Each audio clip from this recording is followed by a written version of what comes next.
ಇನ್ನು ಶಾಮನೂರು ಶಿವಶಂಕರಪ್ಪ ಅವರ ಪಾರ್ಥಿವದ ಮೆರವಣಿಗೆ ಈಗ ಆರಂಭವಾಗಿದೆ. MCC ಬ್ಲಾಕ್ನಿಂದ ಮೆರವಣಿಗೆ ಆರಂಭ ಮಾಡಿ ಈಗ ಹೈಸ್ಕೂಲ್ ಮೈದಾನದವರೆಗೂ ಕೂಡ ಅವರ ಪಾರ್ಥಿವದ ಅಂತಿಮ ಮೆರವಣಿಗೆ ಈಗ ಸಾಗುತ್ತೆ. ಅಂತಿಮ ಯಾತ್ರೆ ಇನ್ನೇನು ಆರಂಭವಾಗಿದೆ. ಸುಮಾರು ಒಂದು ಹೆಚ್ಚು ಕಮ್ಮಿ 1.5-2 ಕಿಲೋಮೀಟರ್ ಮಾತ್ರ MCCBಯಿಂದ ಹೈಸ್ಕೂಲ್ ಮೈದಾನ. ಹಾಗಾಗಿ ತೆರೆದ ವಾಹನದಲ್ಲೇ ಈಗ ಶಾಮನೂರು ಶಿವಶಂಕರಪ್ಪ ಅವರ ಪಾರ್ಥಿವವನ್ನು ಇರಿಸಿ ಅಂತಿಮ ಯಾತ್ರೆಯನ್ನು ಈಗ ತೆಗೆದುಕೊಂಡು ಹೋಗ್ತಾ ಇದ್ದಾರೆ. ಶಾಮನೂರು ಶಿವಶಂಕರಪ್ಪ ನಿನ್ನೆ ವಿಧಿವಶರಾದರು.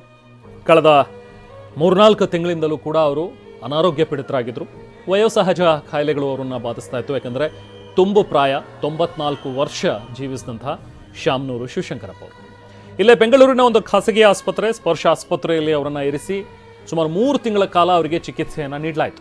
ಅದಾದ ನಂತರ ಕಳೆದ ಕೆಲವು ದಿನಗಳಿಂದ ಹಿಂದೆ ಅಷ್ಟೇ ಮತ್ತೆ ಅವರ ಆರೋಗ್ಯದಲ್ಲಿ ಚೇತರಿಕೆ ಕಂಡು ಬಂದಿದ್ದರಿಂದ ಅವರನ್ನು ಆಸ್ಪತ್ರೆಯಿಂದ ಡಿಸ್ಚಾರ್ಜ್ ಮಾಡಿ ಮನೆಗೆ ಕರ್ಕೊಂಡು ಹೋಗಲಾಯಿತು. ಬಟ್ ಮತ್ತೆ ಇತ್ತೀಚೆಗೆ ಮತ್ತೆ ಅವರಿಗೆ ಸ್ವಲ್ಪ ಆರೋಗ್ಯದಲ್ಲಿ ಏರುಪೇರಾಗಿದ್ದರಿಂದ ಮತ್ತೆ ಅವರನ್ನು ಖಾಸಗಿ ಆಸ್ಪತ್ರೆಗೆ ದಾಖಲು ಮಾಡಿದ್ರು, ಚಿಕಿತ್ಸೆ ಕೊಡ್ತಾ ಇದ್ರು. ಬಟ್ ಚಿಕಿತ್ಸೆ ಫಲಕಾರಿಯಾಗದೆ ಕೊನೆಗೂ ಶಾಮನೂರು ಶಿವಶಂಕರಪ್ಪ ಅವರು ವಿಧಿವಶರಾದರು.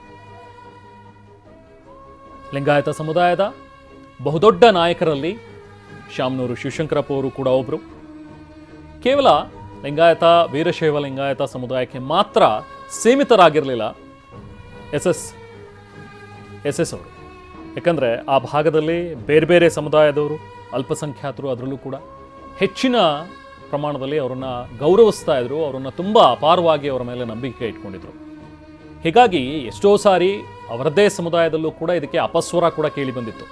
ನೀವು ಲಿಂಗಾಯತರಿಗಿಂತ ಜಾಸ್ತಿ ಬೇರೆ ಧರ್ಮದವ್ರನ್ನ ಹೆಚ್ಚು ನೀವು ಅವರಿಗೆ ಸಪೋರ್ಟ್ ಮಾಡ್ತೀರಿ, ಅವ್ರುಗಳಿಗೆ ನೀವು ಕೆಲಸಗಳನ್ನು ಮಾಡಿಕೊಡ್ತೀರಿ ಅನ್ನುವಂಥದ್ರ ಬಗ್ಗೆ ಕೆಲವೊಂದಷ್ಟು ಅಪಸ್ವರಗಳು ಕೇಳಿಬಂದದ್ದು. ಬಟ್ ಅದು ಯಾವುದಕ್ಕೂ ಕೂಡ ತಲೆ ಕೆಡಿಸಿಕೊಳ್ಳದಂಥ ವ್ಯಕ್ತಿತ್ವ ಅದು ಶಾಮನೂರು ಶಿವಶಂಕರಪ್ಪ ಅವರದಾಗಿತ್ತು. ಇನ್ಫ್ಯಾಕ್ಟ್ 6 ಬಾರಿ ಶಾಸಕರು. ಅವ್ರು ರಾಜಕೀಯಕ್ಕೆ ಬಂದಿದ್ದೇನೆ ಬಹಳ ತಡವಾಗಿ. ಐ ಥಿಂಕ್ 38 ವರ್ಷ ಆಗಿತ್ತು ಅವರಿಗೆ. 1969ರಲ್ಲಿ ಮೊದಲ ಬಾರಿಗೆ ಅವರು ರಾಜಕಾರಣಕ್ಕೆ ಅಂತ ಹೇಳಿ ಬಂದಿದ್ದು. ಅದು ಪುರಸಭೆಗೆ ಅಂಥೇಳಿ ಅವರು ಆಯ್ಕೆ ಆದರು 1969ರಲ್ಲಿ. ಅದಾದ ನಂತರ ಮತ್ತೆ ಹಿಂದಿರುಗಿ ನೋಡಲಿಲ್ಲ.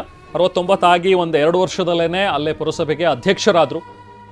ನಂತರ ಈ ಚುನಾವಣಾ ಪಾಲಿಟಿಕ್ಸ್ ಅಂತ ಏನು ಹೇಳ್ತೀವಿ, ಅಥವಾ ಶಾಸಕರು, ಸಂಸದರು, ಈ ಥರದ ಒಂದಷ್ಟು ಎಲೆಕ್ಷನ್ಸ್ಗಳಿಗೆ ಅವರು ಯಾವತ್ತೂ ಮನಸ್ಸೇ ಮಾಡಿರಲಿಲ್ಲ, ಬಂದಿರಲಿಲ್ಲ. ಇನ್ಫ್ಯಾಕ್ಟ್ ಅವರು KPCCಗೆ ಜಾಯ್ನ್ ಆಗಿ ಖಜಾಂಚಿಗಳು ಕೂಡ ಆದರು, ಅದೆಲ್ಲವೂ ಕೂಡ ಒಂದು ಕಡೆ. ಆದರೆ ಚುನಾವಣಾ ರಾಜಕೀಯಕ್ಕೆ ಶಾಸಕರಾಗಿ ಅವರು ಫಸ್ಟು ಆಯ್ಕೆ ಆಗಿದ್ದೇನೆ 1994ರಲ್ಲಿ. ಅಂದರೆ ಅವರಿಗಾಗಲೇ 63 ವರ್ಷ ಆಗಿತ್ತು. ಆಗಲಿದ ಧೀಮಂತ ನಾಯಕ ದಾವಣಗೆರೆಯ ಶಾಮನೂರು ಶಿವಶಂಕರಪ್ಪ ಅವರು ನಿನ್ನೆ ಏನು ವಿಧಿವಶರಾದರು. ಅವರ ಪಾರ್ಥಿವದ ಅಂತಿಮ ಯಾತ್ರೆ ಈಗ ಆರಂಭವಾಗಿದೆ. MCC ಬ್ಲಾಕ್ನಿಂದ ಹೈಸ್ಕೂಲ್ ಮೈದಾನದವರೆಗೆ ಸುಮಾರು 1-2 ಕಿಲೋಮೀಟರಷ್ಟು ತೆರೆದ ವಾಹನದಲ್ಲಿ ಅವರ ಪಾರ್ಥಿವದ ಅಂತಿಮ ಮೆರವಣಿಗೆ ಈಗ ನಡೀತಾ ಇದೆ.